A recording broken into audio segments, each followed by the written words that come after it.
Alright, welcome to our second match of the day. We are now out of the dumps. We are making our way back up.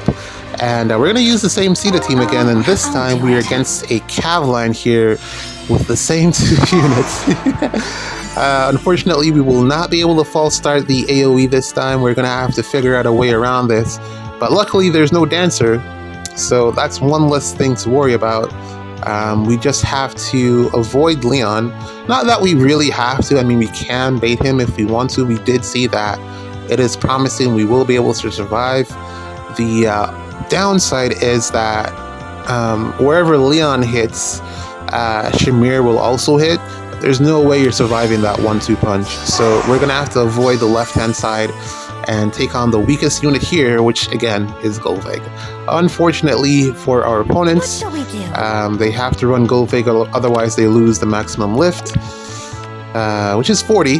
But I mean, that's way better than losing 60. So yeah, we're gonna take out Golvig here, and then what will we do? We're gonna have to see. I mean, hopefully we can get off at least Shamir, because Shamir is the bigger threat, because that AoE damage will probably take us down to 1. Yeah, I'm pretty sure. And then from there, we can try to figure out a combat against Leon, and it's just melee units after that. We shouldn't have much left to deal with. Dagger isn't doing any damage, real damage at least these days, because power preps. She's really just here for the rally support and to give the overlapping ranges, which is something that you really need for Cav lines. I was really surprised that I was able to get through Chaos Season without having the overlapping ranges. I mean, people just haven't figured it out, I guess. Or, I don't know, man. I thought my Cav line, or my hybrid Cav, well, Flyer Cav hybrid, whatever you want to call it, was actually pretty straightforward in terms of how to beat it. Really, the only thing that you had to do was take out Chloe, or just bait Chloe. And once you baited Chloe, you pretty much, well, maybe you wouldn't have enough spaces to avoid. Well, first things first, if you didn't have an empty back row, there's no way you would have won. So a lot of the opponents that I faced automatically lost because they didn't have the space in their back row, which, I mean, I don't know how many more times I have to say it. Free up the clutter. You don't need half of the stuff back there. Yeah, get rid of it. And then the rest, well, really all they had to do was just bait Chloe. Once Chloe came down, you would be able to take on everything else that was left, because there was no Dancer to provide any type of follow-up. Gatekeeper was only there just to prevent people from Edelgarding me. I mean, you probably still could if you had like a smite option, but my trap placements were set up to avoid that, although you probably could still play around it. But that was the only purpose of Gatekeeper there. I mean, probably even Myr. No, couldn't have been Myr. It had to be Gatekeeper, because I wanted it to work on turn 1, from turn 1 rather. So yeah, I guess that's going to be Gatekeeper's niche. Perhaps everyone else that's going to get Warp Bubble hereafter will have some type of stipulation or condition that prevents it from initiating on turn 1, unless we get some type of what unit have we gotten after being a CYL unit, you know, to have them get an ult? Let's take Veronica for example. The only other version of Veronica we got was the legendary version, which makes sense. But then also, pretty much the majority of units that have won CYL have won because they were extremely popular, so it made sense to give them ults. Gatekeeper was really a meme, so I don't think we're ever going to get a Gatekeeper ult. Yeah, I don't think that's ever going to actually happen, which actually puts us in a weird situation, because what it means is that Gatekeeper will have his niche of being the only unit. I'm just reading what's going on here with this Hortensia, because again, she's really, really good. The 3 space condition for the cancel 1 and the penalty neutralization is actually so clutch, like really, and the 7 healing, even though probably not the most significant thing currently, but yeah, really all good things from her here. But yeah, we're probably not gonna get a gatekeeper else. Like, imagine like a summer gatekeeper. I don't think that's ever gonna happen, you know? So, rip, we're just gonna be stuck with gatekeeper as the only unit that can shut down warping shenanigans on turn 1.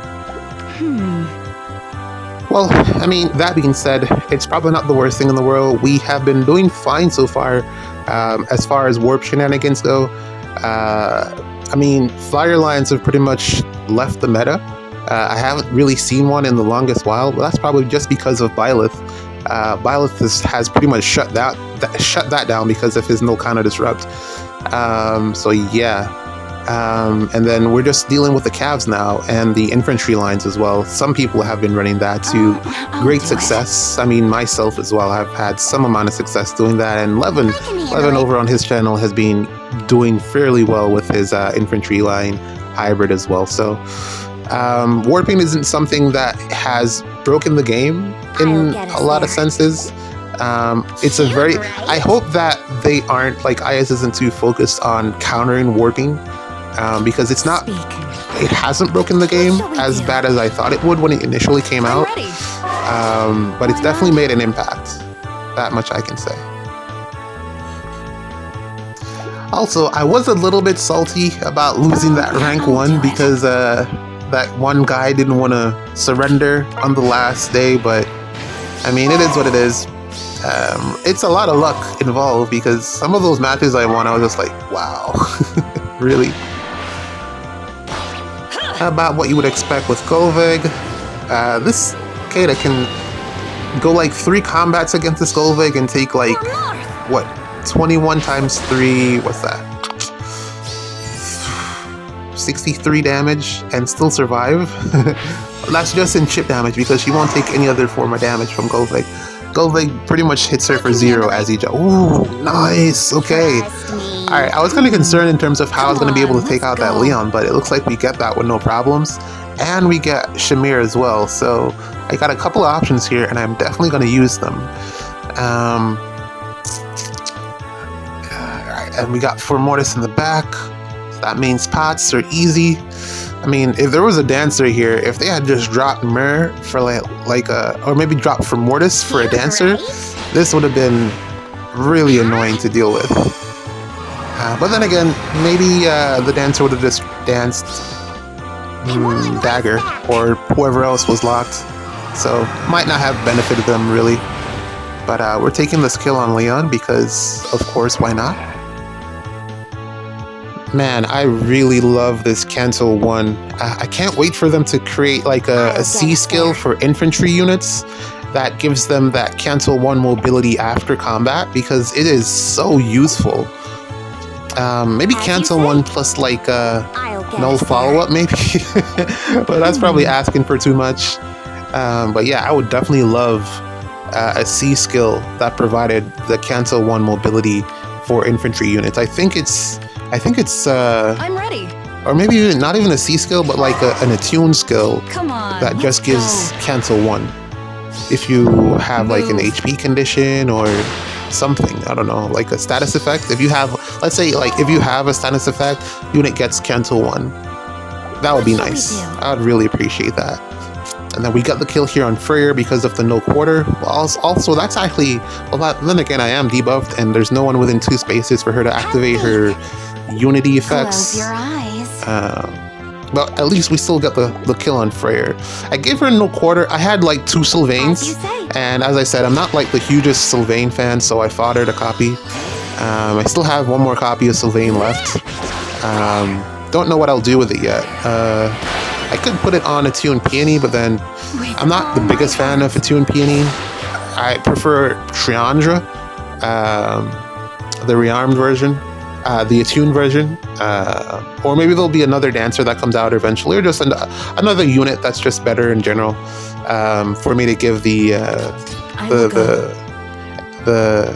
no quarter to. And I'm also like kind of low on orbs, so as I said, I'm not going to be pulling on the A Hero Rises banner. I'm probably going to skip that altogether, and also I'm excited to see what happens with the emblem ring that comes out at the end of the month, because it has the potential to be something really, really strong.